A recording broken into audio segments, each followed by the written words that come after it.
fact, that is effing weird. And it is the start of November, which means we are going to have a new theme for the month, which is cryptids. Now, I know we've covered cryptids before in the past, whether it be Bigfoot, Mothman, all of that. I know there's a couple of the Chupacabra we've covered in the past. Today's episode is going to be kind of bouncing back and forth through Reddit with some things that people might have seen, or any updates on just random cryptids. And then also too, I'm going to be talking about a little bit about some lesser known cryptids. There's one in particular that actually kind of caught my eye. And before we get into that, I'm Stevenson Longbottom. Welcome to the show. Glad you're here. But yeah, before we get into all of the lesser known, sorry about the cough. I'm gonna do it a couple of times. I'm recovering from being sick, but anyways, before we get into that, some more things that you have to look forward to listening to is we're also doing a theme month for December, which is going to be folklore. Still deciding on some of the topics for that, but just stay tuned for that. And with that being said, we're going to hop right into it. Now, there was one that I was looking at that was really interesting, made me think of Lord of the Rings. Great movie, by the way, if you've never seen it. I mean, it's been out for years now, but the giant spider that Frodo actually goes against, I think it's in the second movie. I could be wrong, or the third, doesn't matter. But there is a cryptid called, I'm gonna fuck this up. It's called the J'ba Fofi, or J'ba Fofi. So this is coming from the confessionalpodcast.com. So thank you for that information right there. But it breaks it down really nice with three kind of different areas. So historical information, so this is a giant spider recorded by the indigenous people of the Congo, particularly by the Baka tribe. They claim that this massive arachnid inhabits the dense jungles and has been a part of the folklore for generations. Again, something that caught my eye with this was, again, the Congo with this giant spider. Now, I've heard stories in the past with just the Congo. There's so much there, and the forest, like there's so much, and it has not been rooted around and everything like that. So to me, I feel like this cryptid very well could be true. All right, now so it breaks it again down into the appearance. So described as a giant spider with long spanning legs up to 5 feet. The body is similar to that of a tarantula, but far larger. They're said to be brown, hairy, venomous fangs. Now, see, that's kind of where I was like, how do you know it's actually venomous fangs? Now, again, you're comparing it to a tarantula. I'm no tarantula expert, but I mean, you could assume maybe it does, but maybe the fact that it's so large, it doesn't need venom to take down prey or anything like that. It may have some other, things going on in its mouth where it can, doesn't need it, crush a windpipe, things like that. Because going to the next part here says what eyewitness encounters. So in the 1930s, a British explorer named R.K. Lloyd and his wife claimed to have encountered a giant spider while traveling in the Congo. They described it as a large enough to be mistaken for a small jungle cat. If you know anything about jungle cats, we did an episode about animal attacks, and if we could survive them. It's a few episodes back. Go take a listen. And we talked about cats in that one, and if you could defeat a cat. And one of the things that, anyone who has cats or knows anything about like lions and anything like that, just cats in general, doesn't matter, big or small, they go for the windpipe and they bite the windpipe. So that's why I bring back to this thing with the whole venomous. Do you really know if it is or not? Because if it's as big as a small cat, it very well could not have anything and then just crush the victim's windpipe, break an arm, break a leg. It may maim, because I want to say that's what in Lord of the Rings, that's what it did too. It didn't kill Frodo right away, just stabbed him in the back with that goo and then wrapped him up for a little snack later. I feel like this would be the exact same thing, where I don't think that I just that would be a lot of venom. That'd be a lot of venom. You know what I mean? So I don't. That's where it's. I don't know, but I do feel like this one does have some weight to it, just because of like the rain. Well, let's.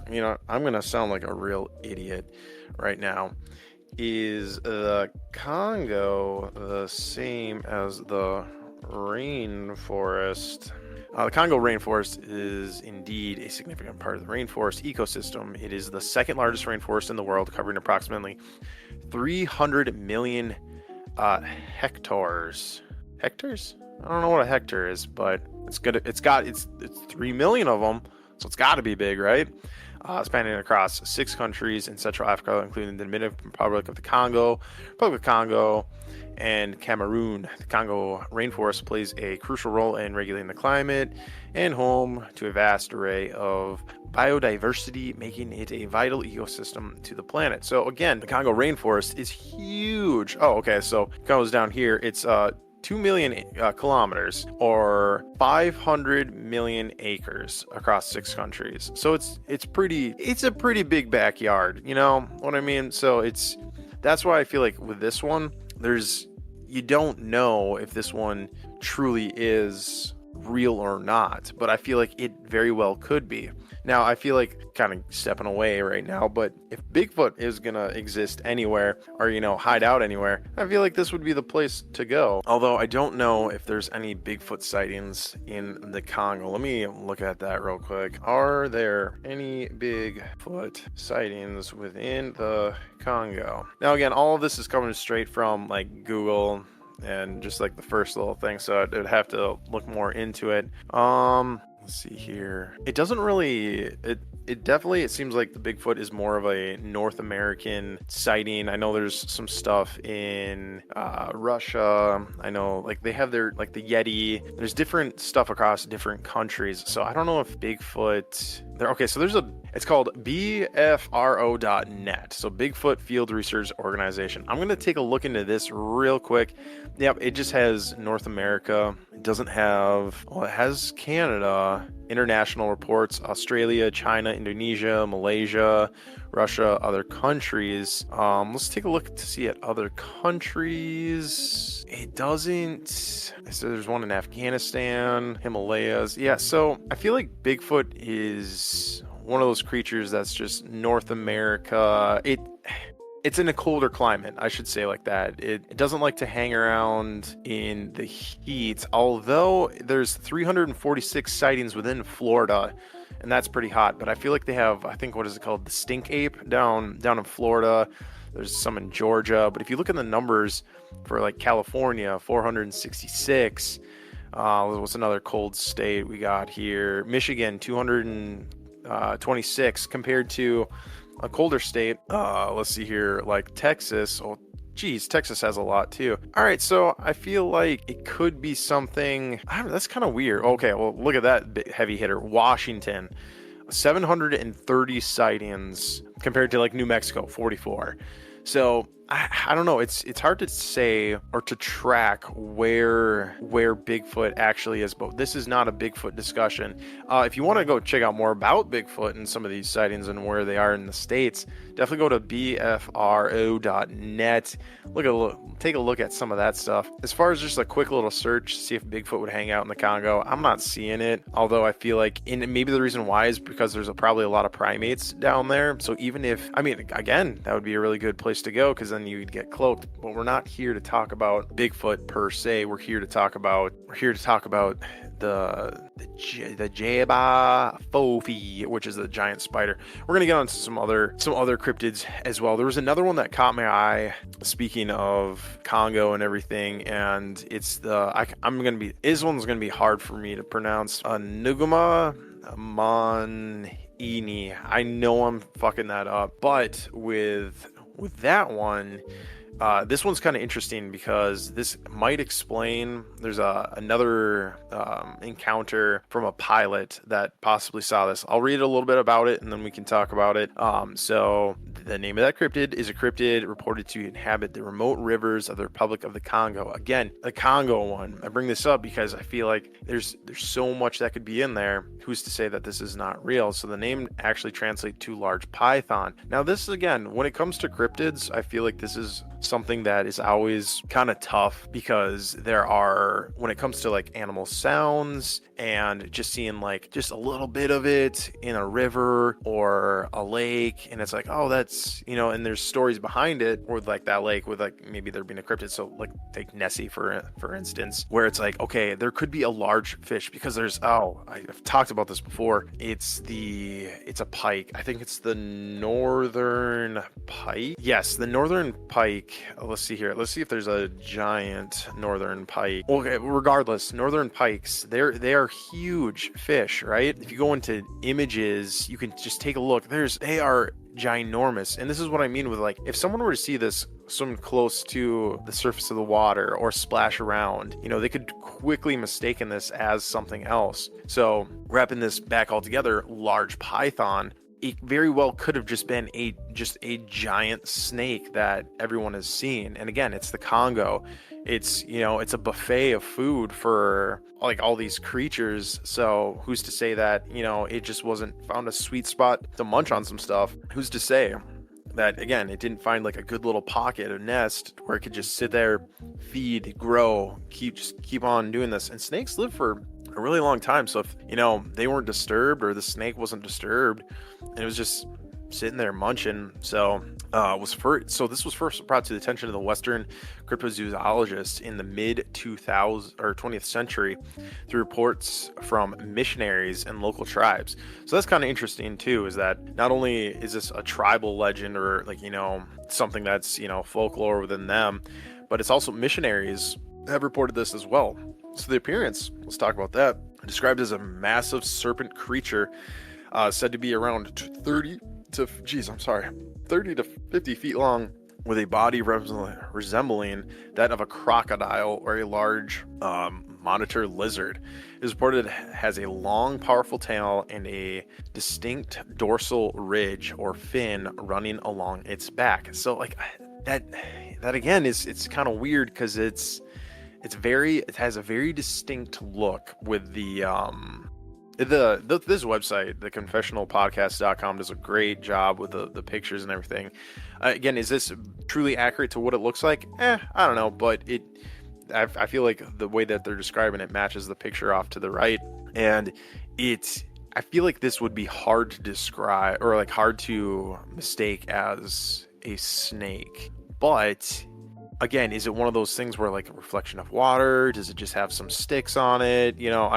I'm shooting really high right now, where it's like, probably not. But there's always that, we've talked about it before, like even with like the ghost encounters and stuff like that, where people think pareidolia, our editor Haunted, he had brought that up because me and Clark were talking about his mimic and pareidolia. When you think you see something, and is it possible that, okay, it was just a snake, but shadows, reflection, it made it have this distinct look? And then once you tell people about it, that's just the thing too, is like I feel like the way that things become more credible is when people don't talk about it, and then more people see the exact same thing, and they have their own little journals or their own little things, and they don't talk about it to anyone. And then you uncover it, and it's like, holy cow, a lot of people are describing the exact same thing. Talking about cryptids and something kind of like that, I feel like is the Mothman. Back in, I'm going to screw up the date on this. I want to say it's the 50s. I know we did an episode, but that was 3 years ago, so we might have to do an update episode on that. But anyways, people were seeing this exact same creature and reporting it in, and I feel like there was too many different people in different areas not talking to each other, reporting this thing that they're seeing the exact same thing. Now, when it comes to the Mothman, I feel like with that one, there is a bird. I want to try to find this bird. Give me a second. Giant bird with red eyes. Oh, let's see here. I know I've seen it before, and it to me, it's like you could easily mistake this as the Mothman. So there, big red eyes. Let's just type mistaken for Mothman. The barred owl. Yeah, I think that's actually it. The barred owl. But see, oh yeah. Oh, there's a perfect picture of the barred owl. Yep. See, to me, that fits the description of what people were seeing. Now again, let's see here, barred owl. I'm gonna just type that in, the barred owl images. Okay, so if you just typed in that into Google, it doesn't really come up with the exact same looking one like the Mothman with red eyes. See if anything comes up with that. I mean, maybe. I do feel like it could have been, because people are taking pictures of these things and it's like kind of dusk, nighttime, and the reflection of the light makes it look like, you know, when cats, like they have that like weird shit in their eyes where their eyes change color when you shine light. The same thing I feel like is happening with the barred owl. So I feel like this one could have easily been mistaken for the Mothman back in the day. But see, again, just to get back on topic and everything, that's what I mean with like the serpent, is that could it not have been mistaken for just a normal snake? It happened to look a little bit different. Or maybe another thing with all of these cryptids, especially like something like this, what if that snake would have gotten into a fight or something like that, and what they thought was like a scale or a rigid dorsal fin was actually just a scar? Like, what happened? Like, what about that? Is that what they were actually seeing? It was just scar tissue, you know, covering it up and everything. So that's another one. But I remember hearing this story or reading it, and it comes up on Reddit all the time, I feel like the cryptozoology, all those threads or whatever, or even in like the history porn, which is not porn, by the way. It's just like history about fun facts and everything. It's good little subreddit. If you like Reddit, I would join that. Definitely look into that subreddit. But I'll read the eyewitness encounter. So in the 1950s, a missionary named Peter Eugene Thomas reported hearing from locals about a creature matching the description of the serpent. According to Thomas, villagers in the area had seen the creature swimming in the rivers and occasionally emerging onto land, where it would have been would left behind massive tracks. In 1961, a Bulgarian pilot claimed to have seen a large reptilian creature while flying over the Congo, further fueling interest in the serpent. However, due to the dense and unexplored nature of the Congo, evidence remains elusive.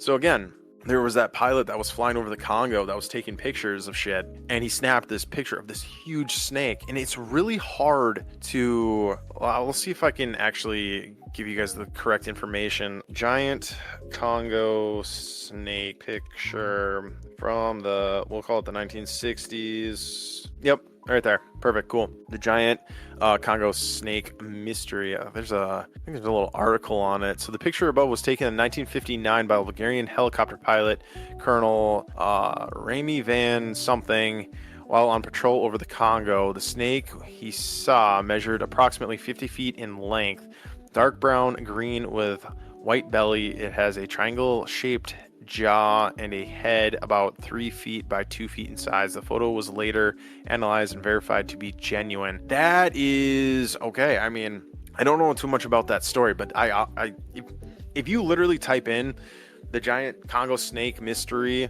or anything on the lines with a giant Congo snake picture from the 1960s or 59, this is going to come up. And I see this picture quite often, and apparently it is genuine. It's a very odd picture because it's really hard to tell what you're kind of like, the depth or whatever is very hard to like see. Like, to me, this one could just be like, all right, it's a small snake on a dirt path, or you really could be like 100 feet up in the air, 75 feet up in the air, whatever he was at, and snapped this picture. But again, I feel like the helicopter, well, with helicopters, they can hover. So I don't know if this was something where he, stopped, was going at slow speeds and was able to snap it, or he turned around. I don't know too much about this specific story in general. You know what? Let's let's read just a little bit about it. So maybe we can get a little bit more information, and that way I don't leave you guys hanging with this mystery. Let's see a good article about this. Okay, so this one looks like the actual, like an actual note. So it's really weird. It's from November 20th, 1962. Dear Captain something. I enclosed the photo I mentioned on the phone. These include I'm sorry that I'm reading this very slow, but it's kind of a grainy photo, and the ink, it looks like a genuine, typed whatever, but this is 8th Reconnaissance Technical Squadron, Massachusetts. So it looks like he took the pictures, but see, here's the dates aren't lining up, since they were saying that this was happened in the 59, but in 62. So he held on to these pictures for 3 years. Let's see if there's anything in the letter that says anything about it. So I enclosed the photos I mentioned on the phone. These include the I can't read that, whatever that word is, which is of course very valuable, and which I should return to Mr. Saunders, and various something about this photo Mr. Saunders wrote. Okay, so this is what someone else said about it. Encloses a very valuable original photo. It is alleged to have been taken from a height of 500 feet by a Bulgarian military pilot over the Congo. In this photo under strong lenses, and it looks almost surely as if the vegetation covering the right hand upper third is trees, as you can see tiny leaves on the branches, just as an African something tree grows. Further, the 2 black spots on the upper left hand quadrant are quite plainly something, or rather their shadows. Under high power you can very easily see this, and that the top one is in a column circular in the horizontal section, while the bottom things okay, types that always point north to south, which means that this photo was taken from great height, for there is no such thing as 1-inch termite. Oh, okay. So kind of like what I was saying, and that snakes, and that makes the snake 200 feet long. Interesting. Give me a second. There have been countless reports from the area of giant snakes, and we have part skeleton of presumed can't read the rest from the size of the rib cage should be given normal. Jeez, it's really faded. It's hard to read, but anyways, so kind of going back to what I was saying about how high up, the length, everything like that. It sounds like this Mr. Saunders verified the photo into where he was looking at not just the snake, or what could be the snake, but different parts of the photo, and analyzing, like, okay, are those leaves, are those yada yada, whatever they may be. And it looks like he verified that all of these things are right, and then he took something else that was in the photo to actually try to measure out how long the snake would be, which he said would be 200 feet.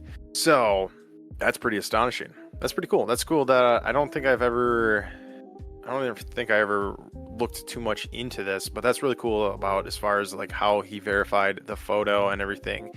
I'm going to read a little bit more about why the dates aren't lining up to me. Let's see if there's something about that. So in the 1959, a full colonel, he commanded the airbase at Caminia in the Congo while there, the region of the Dominican Republic of the Congo. While returning from a mission by helicopter, he encountered a giant Congo snake emerging from a hole as he flew over the forest, describing the snake as being close to 50 feet in length, earning its place among the largest snakes ever reported. But see, it's weird because he's like, yeah, it's 50 feet, but the other guy was like, no, it's 200 feet long, which is kind of interesting. Let's see here. He later described the giant snake as having a dark shade of green and brown with a white colored belly. He claimed the snake's head was about 3 feet, which we already said that. Okay, multiple experts and zoologists analyzed analyzed several of his pictures of the snake and have verified them as authentic. They've verified the size of the serpent by comparison analysis of the ground features around the snake. So kind of like we had said, people are taking stuff around the snake to actually verify everything. So then let's see if there's anything else. It doesn't look like there are two possibility origins. Also just kind of talks about the words and everything, what they mean. It doesn't look like there's really anything else about the actual picture or anything like that with that article, but it's pretty interesting. I'm glad we kind of found that together.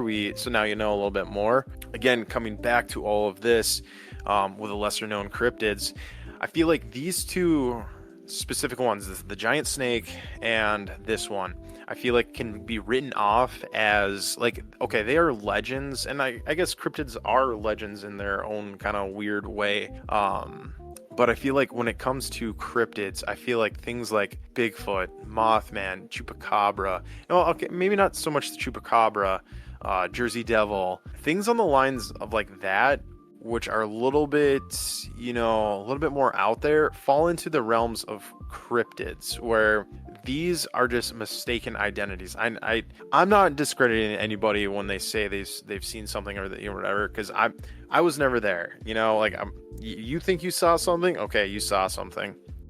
Same thing. I think everyone knows this about like with the paranormal. You think you hear something, okay, well let's take a listen. Now I know Tristan, he will say I'm very gullible and I'll believe anybody, but I do have a line in the sand, and I think it is stuff like this where I feel like you as the person seeing whatever it is, you need to really analyze and come to like, did you really see it, or can this be explained away in a sort of sense, which I think everyone wants that. They want to have that where it's like they have an answer to what they saw. And I feel like these sort of things, they're cool legends, but I honestly feel like kind of like what I'd said before, like with the snake and that spider, where it's like if they had like a great little nest where they could just eat, and the Congo it's maybe there is a breed of snakes or spiders, arachnids, that really do grow a lot, but maybe they just hang out in the ground most of the time, so no one sees them. I don't know if it's actually tarantulas or a different type of spider, but they build their nest in the ground, and then when they feel something or hear, I don't know if it's feel, but whatever they do, when they notice that their prey is right by their little nest, they'll pop out, grab it, go back in, munch, and then just kind of hang out for the rest of the day, play some video games. So it's one of those things where I feel like there could be some explanation, and there could be like some legit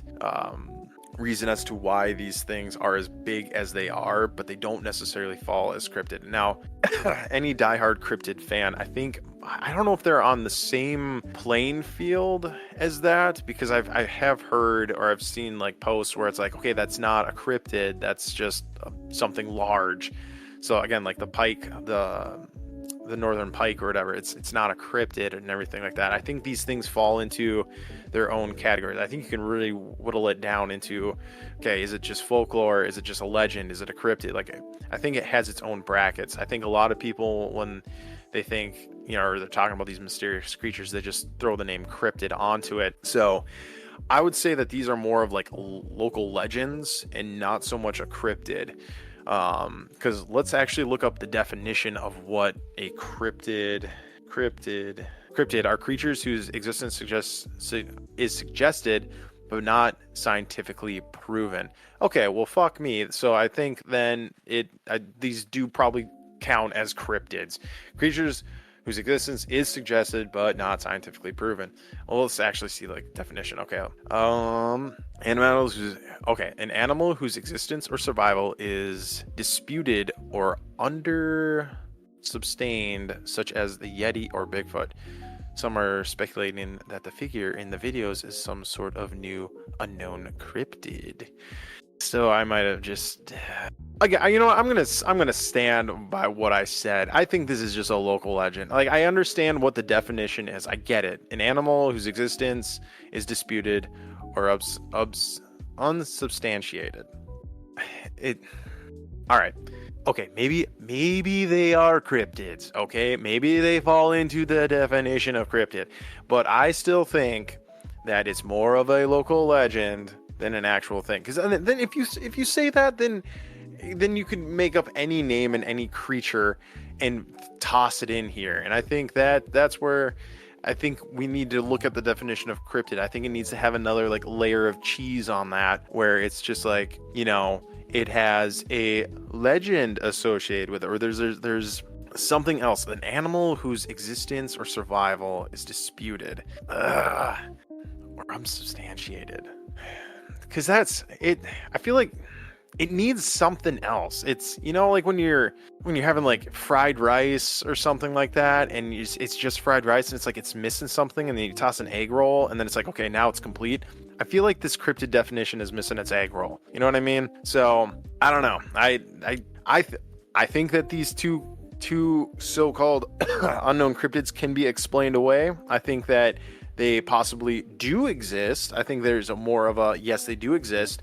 Maybe not to the extent of what people are, think that they see, but I think that they do. I think they are alive, and I think that they're out there. But again, mistaken identity could also be a thing. Okay, so those were two lesser known cryptids, quote unquote cryptids, from, I'll give you the website again, because there's 8 more. I didn't want to do this to be like a laundry list of different unknown cryptids, because that gets kind of boring. So that's why I wanted to focus on these two and just kind of give you my 2 cents into that, as if anyone really cares. But the confessionalpodcast.com has 8 other unknown or lesser known cryptids, which are really fascinating. The Gauro, that's another, that one, if the picture is true, it looks really cool. So it's a cryptid that originated from the Ozark Mountains, particularly in Arkansas. The legend of the Gauro dates back to the 19th century,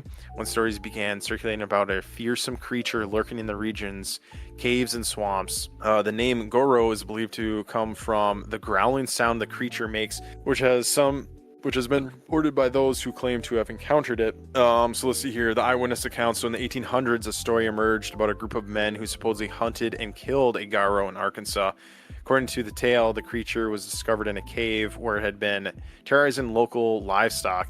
After a fierce battle, the men claimed to have slain the Gauro and buried its massive body near the cave. However, no evidence of the creature has ever been found, and the story has since become a part of local folklore. Occasional sightings and reportings of strange growling sounds in the Ozarks continue to keep the legends of the Gauro alive. So again, there's that one. That's a really cool picture. Is described as a large reptilian creature somewhat resembling a dragon or a giant lizard. It is said to have been around 20 feet long, with a row of sharp spines running down its back, a long tail, and a massive tusks protruding from its jaw. It's also known for its powerful claws, which is used to dig through the rocky terrain of the Ozark. So again, it's really cool what they have conjured up here with lesser known cryptids and everything. That one is kind of, I feel like that is one of those where someone was just like, hey, let's make up a story and everything. Because again, this falls into the more of cryptid to me, where there's this story, and they slayed it, and they buried it, but there's no evidence of it. And I feel like this falls into more of the realm of cryptid, and I don't know why. I guess they're both the same, the other two that I had mentioned, but to me, this is more of what a cryptid should be and is like. Now, I want to just hit one more little quick topic, or one more little point here, and then we'll move on to actually going to Reddit and just kind of looking to see what people are talking about, what have they seen.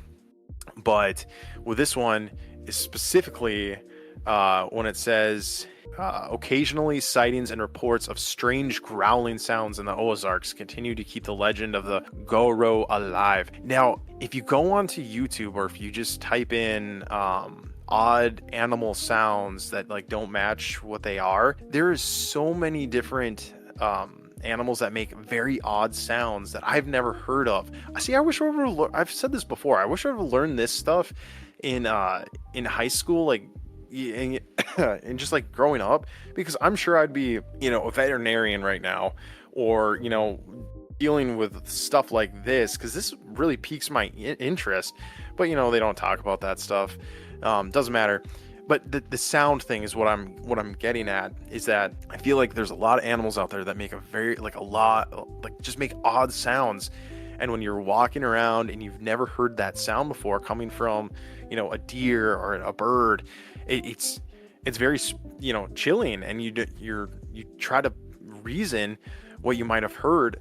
So again, I feel like it could just be one of those things where it's just a mistaken identity of another animal just making a very odd sound that people have never heard of. The growling is very interesting, though, that people say that that's what they've heard is the growling. But again, go to theprofessionalpodcast.com. Hey, thanks for them let me kind of read some of their stuff. No association, didn't ask or whatever, but I'm giving them 100% credit, because these are very interesting little you know, snippets of information. So go check that out. Read the other 7. I just gave you 3 of them.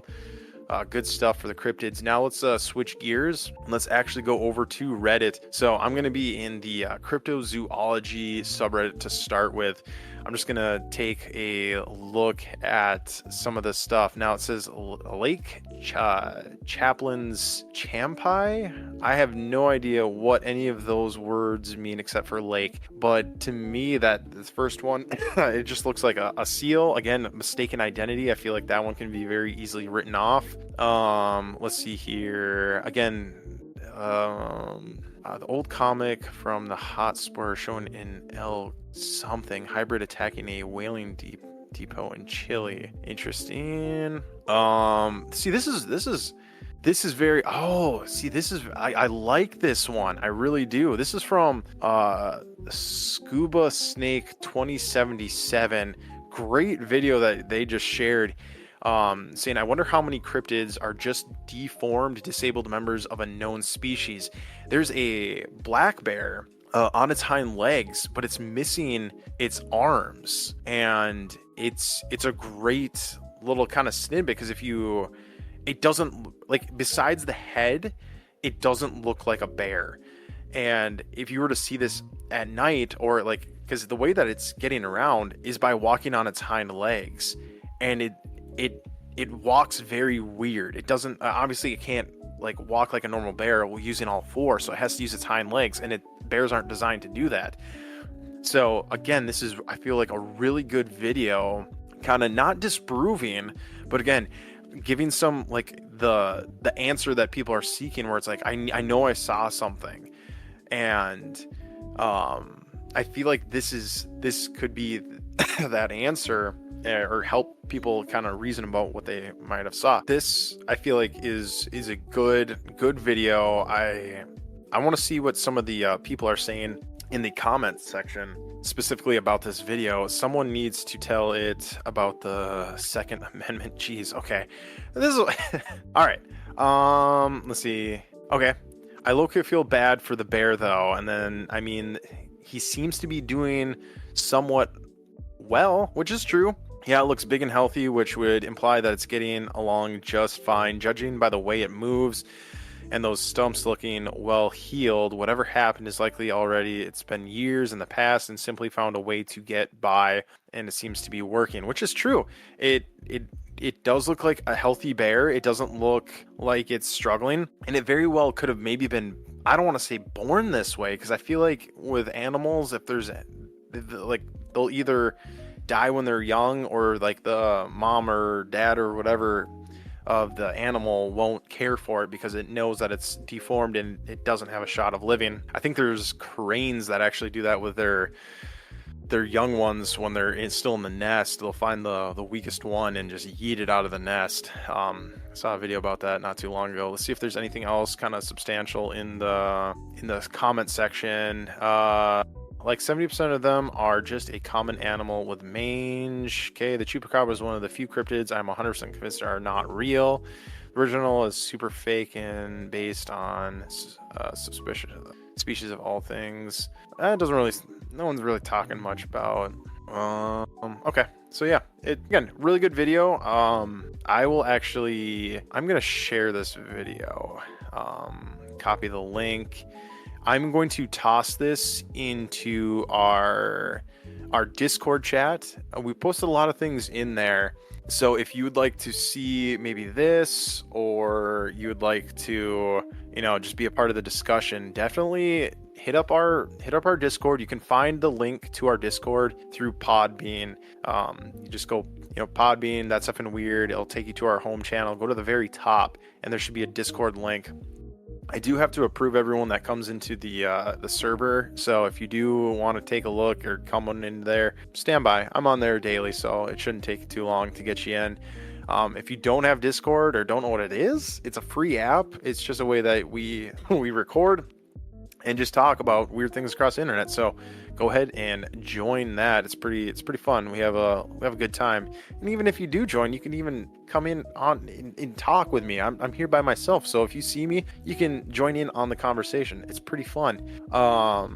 Let's see if there's really anything else. Okay, there's a really cool picture too of a drone camera has captured something incredible off the coast of the Gulf of Mexico, a giant octopus larger than anything science has ever encountered. Again, this one is I'm gonna copy the image. I'm gonna toss it in weird things across the internet. So these two specific ones will be in our Discord if you wanna take a look at them. I'm gonna be wrapping it up here right after this photo. But again, this is one of those. At what height was this drone taken at? And could this just be a little pond? What I don't know what they're called. I don't live near the coast, and I'm terrible with this stuff. But they're in the ocean where water can come in. It's like their own little pools. I think they're called pools. But I feel like this could almost be where an octopus got stuck in a lake or an ocean pool thing right off the coast, or right next to the beach, and it's just it's just taken from a closer angle, but it looks like it's huge. Let's see here.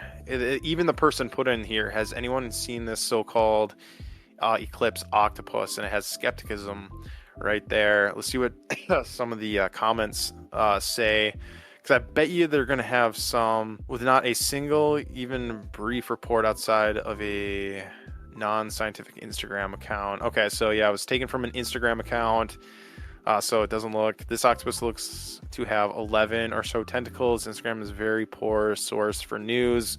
Agreed. Let's see here. It's an AI video. Interesting. Go on top of everything too. Okay, let's see. I'm gonna click on the Instagram. Beyond I really don't want to log in. Oh, okay, yeah, that's real. Okay, I'm going to Control C. Okay, this is what I mean when you need to be careful about what you're seeing and looking at, because even this post, if you just take things at face value, someone just screenshotted that actual reel and put it on there, and apparently there's a person on on a wakeboard, or a what do you call a paddleboard right next to it. It looks really bad. It's a cool little AI video, but again, you need to be careful about what you're looking at when it comes to internet and everything like that. But again, back in the day, pictures were really hard to fake and everything, so it gives a little bit more weight to it. But again, we are now, and I say this every fucking episode, you need to be careful, because how AI is right now, it can create. Have you seen I think it's Sora 2, where it's people are making videos of Chucky getting arrested by the police, or Michael Jackson selling Zins and eating KFC. It is insane what AI can do right now, and you need to be careful, and it gets harder and harder, and especially when it comes to cryptozoology, things like that. Right now, I think there's a huge I feel like this world and this realm is going to hurt a lot right now, because it was already hard to distinguish kind of like what is real and what isn't. And now you have AI making these super realistic things where it's like, this is going to be so hard to tell what is true. And when people post things and have it, you're going to have more than just a picture or a video. You're going to have, you know, experts go through the image and authenticity. You're going to have to, you know, someone needs to create something to like see if these actually are AI videos or not. There needs to be a program or something like that that can run through it and be like, yeah, that's an AI photo. Because yes, some stuff is easy to spot, like an extra finger, you know, people's not looking their eyes in the completely opposite directions, everything. So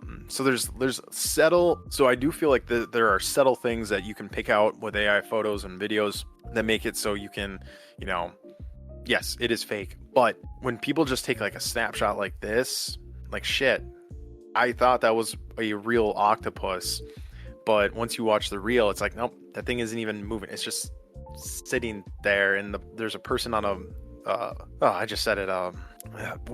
surfboard or whatever. It sucks that we live in this time where we have to do things like this. So, but I think that is all the time we have for today. I appreciate you taking the time to listen to this. 2 lesser known cryptids. And then again, if you want to hit up that cryptozoology subreddit, if you have read it, it's pretty fun, a little site or whatever, just to, you know, spend some time if you're death scrolling or whatever and you just want some like useful, you know, fun information and whatever. It's fun to like take a look at these things, because we talk about them all the time here on That's Effing Weird. So again, hey, thanks for taking a listen to me ramble for about an hour now. Make sure you know, tune in. I think I've said this before, but if you go to our Podbean website, it has a dashboard of like what's coming up and gets updated every 2 weeks, 3 weeks or whatever. So take a look at that. We do have a Zazzle account.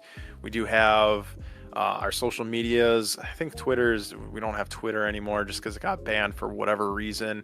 But we do try to do our best to record and put things up on there to keep you guys updated.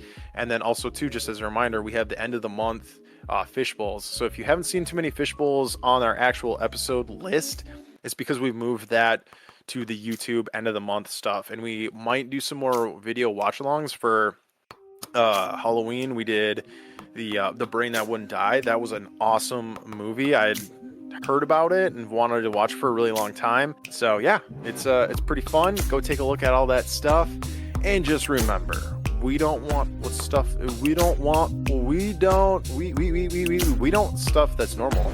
We want stuff that's effing weird. That was a terrible outro. I'm sick.